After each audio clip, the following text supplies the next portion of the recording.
எனக்கு கொஞ்சம் போறேன் போறேன்.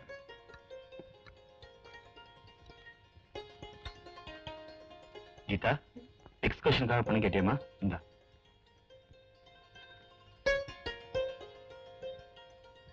குழம்பு போடமா? எடுத்துக்கோமா. என்கிட்ட பணம் இருக்குண்ணா. என்ன? ஃப்ரெண்ட்ஸ் எல்லாம் சேர்ந்து அவங்களே பணம் போட்டு கூட்டி போறாங்க. ஃப்ரெண்ட்ஸ் எல்லாம் எதுக்கு போடணும்? அவங்க அவங்க வந்தாங்க. எதுக்கு இந்த பிச்சைக்காரத்தனம்? வாங்கடி பணத்தை.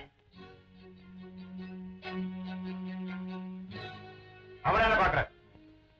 ஒழிக்காம உண்மையை சொல்லு. எதுக்கு இந்த வீண் செலவுன்னு ஒண்ணு மறந்தானா? என்னமோ நடந்திருக்கு தியாகம். இவன் முழுங்கணும், அவன் முழிக்கிறான். உண்மையை சொல்ற வரைக்கும் நான் சாப்பிடுறேன்.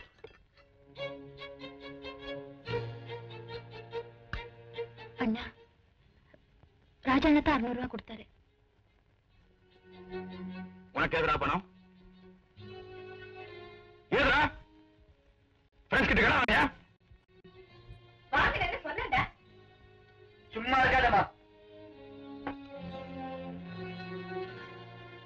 ராஜா, நில்லுங்க. பதில் சொல்லிட்டு போற ராஜா. எங்க இருந்தா பணம் கிடைச்சது?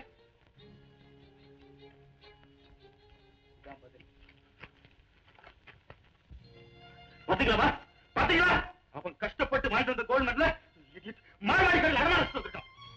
தன்னுடைய அண்ணனுக்கு சரியான வருமானம் இல்லைன்னு கலெக்டர் வரைக்கும் பப்ளிஷ் பண்ணிட்டு வந்திருக்கான். அண்ணா, அப்பா போனதுக்கு அப்புறம் நான் உங்க கேடா கூட வச்சிருக்கேன். என்னைக்காவது எந்த சந்தர்ப்பத்திலேயாவது உங்க படிப்பு செலவையோ இல்ல வேற செலவையோ நான் தடை பண்ணிருக்கேன், இல்ல தள்ளி போட்டிருக்கேன். உன் மனசுல எது நினைச்சாலும் மேல அடமானச்சேன்.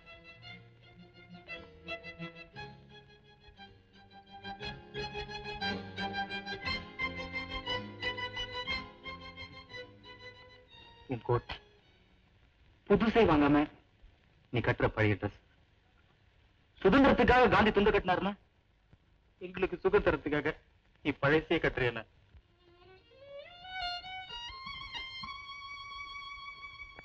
ஆனா ராத்திரி 2 மணி வரைக்கும் ரத்த சுண்ட சுண்ட வேலை செய்ய எங்களுக்காகவா இல்ல உனக்காகவா?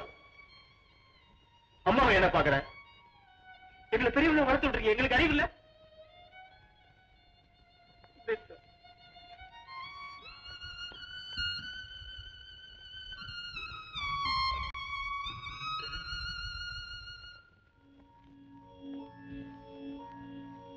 தியாகம், என்னம்மா? ஏன்பா வேலையே பாக்குற? கடவுள் கீழே இறங்கி வருவாருன்னு பாக்குறமா? பாக்காதப்பா, வரமாட்டார். மேல போயிட்டா யாரும் கீழே பார்க்கவும் மாட்டாங்க, வரவும் மாட்டாங்க. நாம தான் அவங்கள பார்க்க போகணும். ஆமா, இப்ப எதுக்கு இந்த கவலை? ஒண்ணும் இல்லம்மா, நம்ம பலகீனம் வசந்திக்கு தெரிஞ்சு போச்சு. குதிரைதான் வண்டியை இழுக்குதுன்னு வண்டியில போறவனுக்கு தெரியாதா? தெரியறது நல்லதுதான். எதையும் மனசுல போட்டு அழுத்துக்காம பேசாம படுத்து தூங்கு. எல்லாரும் சாப்பிடுவாங்க வேண்டா? சாப்பிட வயண்டா? அண்ணன் தோட வரலையா? அவன் இன்னும் வரல, நீ முதல்ல சாப்பிடு. அவர் வந்தோடனே எனக்கு நான் வரேன். ஏண்டி, நீயாவது சாப்பிட வயண்டி? ராஜண்ணா வரல, அவன் அப்புறம் சாப்பிடுவா, நீ சாப்பிட்டுட்டு போ. அண்ணா வரட்டும், அப்புறம் சாப்பிடு.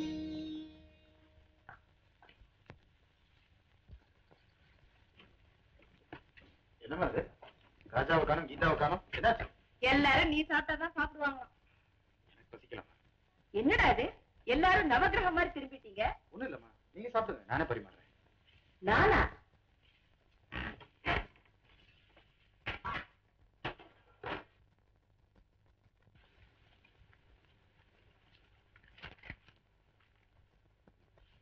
தியாகம், மனசு கேட்கலப்பா, இந்த பாலையாவது சாப்பிடு.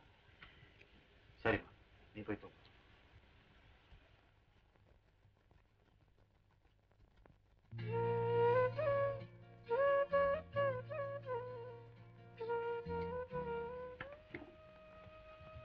ராஜா, தூங்கலையா? பசியோட படிச்சா எதுவுமே மண்டையில் ஏறாதுரா. இல்ல, பாலை சாப்பிட்டு.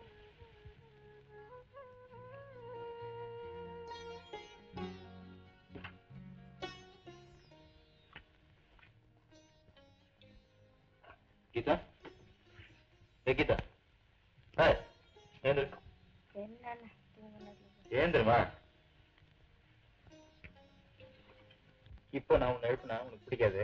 இந்த பாலை குடிச்சு படுத்துக்க. வயிற்ற காய போட்டேன். கல்யாண தண்டிக்கு உன் சங்கர் யார் இந்த வெத்தகாச்சு எங்க எங்க தான் கேட்பான். குடி குடிச்சிட்டு படுத்துக்கோண்ணா. Good night.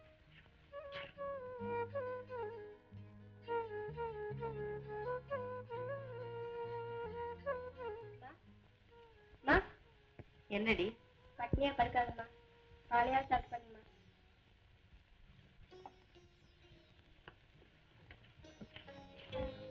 என்னமா அது? பாத்தியா தியாகம், நான் உனக்கு கொடுத்த பால் சுத்தி எங்கிட்டயும் வந்து. அம்மா நீங்க எங்களுக்கு கொடுத்த பாலை நாங்க இன்னும் மறக்கலமா.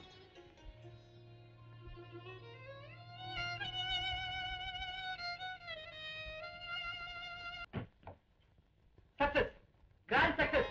அம்மா அண்ணா அண்ணா கீதா, என்னடா ஒரே சத்தம் போட்டுற? டாக்டர் ராஜா எம்பிபிஎஸ் வந்திருக்கேன். என்னடா சொல்ற? என்ன யாருமே ரெஸ்பான்ஸ் கொடுக்க மாட்டேங்கிறீங்க. அண்ணா உன் தம்பி எம்பிபிஎஸ் பாஸ் பண்ணுங்க. முதல்ல தலைக்கு கொடு. காப்பாத்துறத கைக்கு கடைசி அந்த பாலுக்கு கடைசியா உனக்கு.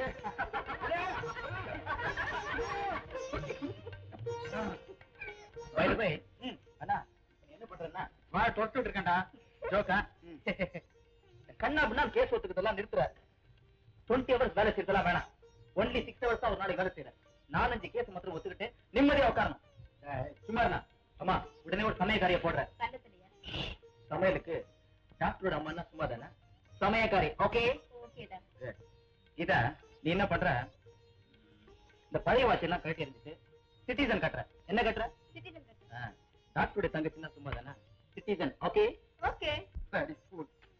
முட்டை போட்டாச்சு, குஞ்சு பொறிக்காம கோழி என்ன விலைக்கு போகணும் கணக்கு போடுறான் இல்லையாம்மா? தம்பி நீ அவசர நாய் பிராக்டிஸ் பண்ணி பிரைவேட் கிளினிக் ஆரம்பிச்சு நல்ல கைராசி டாக்டர்னு பேர் வாங்கிட்டா. அதுக்கப்புறம் ஆமா அது வரைக்கும் நீங்களே குடும்பத்தை தாங்க. நான் எதுவுமே செய்யக்கூடாது. அம்மா டாக்டர் ரங்கநாதனை மீட் பண்ண போறேம்மா. உங்க அசிஸ்டண்டா வச்சீங்க சார். உங்களால முடிஞ்ச சம்பளத்தை கொடுங்கன்னு கேட்க போறேன். என்னம்மா நான் குளிச்சுட்டு கிளம்புறேன், வரேன். ஹலோ டாக்டரா, நான் தான் தியாகு பேசுறேன். தியாகு, உன்கிட்ட ஒரு முக்கியமான விஷயம் டிஸ்கஸ் பண்ணணும். உடனே கிளினிக் வரியா? அதெல்லாம் ஒண்ணும் இல்லப்பா, நீ வா, இங்கே பேசிக்கலாம். ஓகே டாக்டர், உடனே வரேன்.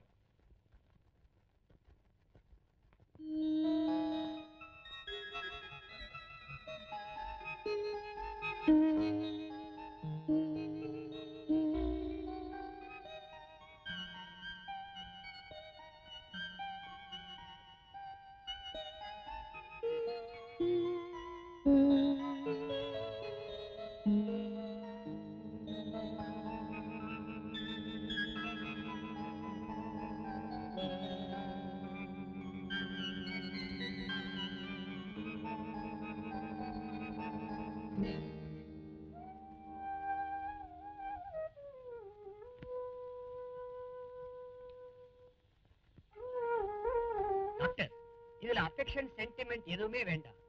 ராஜாவோட ரிப்போர்ட்டை கிளியரா மிஸ்டர் தியாகிட்ட சொல்லிடுங்க.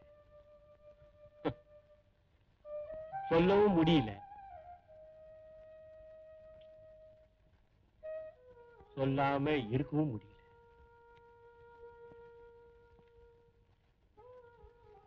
ஸ்பெஷலிஸ்ட் கொடுத்த ரிப்போர்ட்ல ராஜாவுக்கு பிரெயின் டியூமர், மூளையில கட்டி.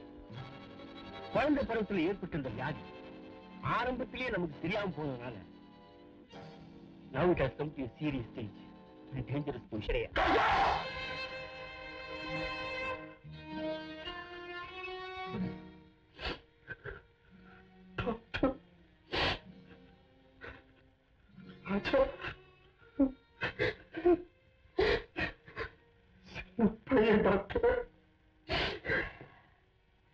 அது கடவுளுக்கு தெரியணுமே.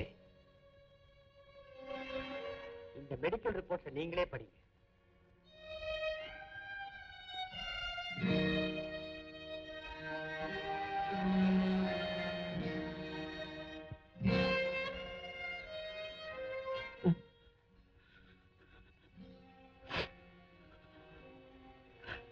4-5 மாசத்துக்கு மேல என் தம்பிக்கு உயிர் இருக்காதா? சாவு நெருங்க நெருங்க கண் பார்வை மங்குமா? டாக்டர், தூக்கு தண்டனை கைதிக்கு தேதி சொல்ற மாதிரி என் தம்பிக்கு சாவு செய்தி சொல்லிட்டீங்க டாக்டர்.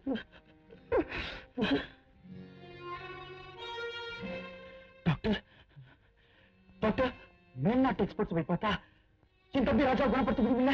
எவ்வளவு பணம் செலவானாலும் பரவாயில்ல, எங்க அப்பா விட்டுட்டு போன. நானும் ஃபாரின்ல இருக்க டாக்டர்ஸை கான்டாக்ட் பண்ண தான் போறேன். ஆனா அதுக்குள்ள ராஜாவுக்கு தியாகு, எந்த காரணத்தை கொண்டு இந்த விஷயத்தை உங்க அம்மாவுக்கும் உன் தம்பிக்கும் நீ சொல்லக்கூடாது. ப்ராமிஸ்? ப்ராமிஸ். நான் யார்கிட்டயும் சொல்ல மாட்டேன். ஆனா அவனே ஒரு டாக்டர் ஆச்சு, தனக்கு என்ன வியாதிங்கிறத தெரிஞ்சுக்கிட்டானா? இது வரைக்கும் தெரியாது. எல்லாத்துக்கும் கடவுள் மேல பாரத்தை போட்டுட்டு நீ தைரியமா இருப்பா. பல உயிரை காப்பாத்துற டாக்டரா இருப்பான்னு நினைச்சேன். இப்போ அவன் உயிரை. போயிட்டு வரேம்மா. சமத்த நடந்துக்கம்மா. அனாதம்மா, அனாதம்மா, உள்ளூர்ல தான் இருக்க போற. கவலைப்படாம சந்தோஷமா போயிட்டு வாமா. போயிட்டு வாமா.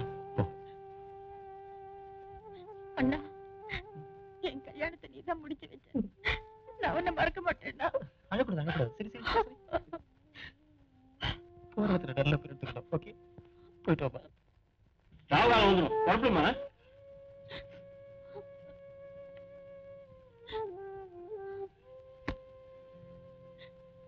அப்ப நாங்க வரோம். சரிங்க சார்.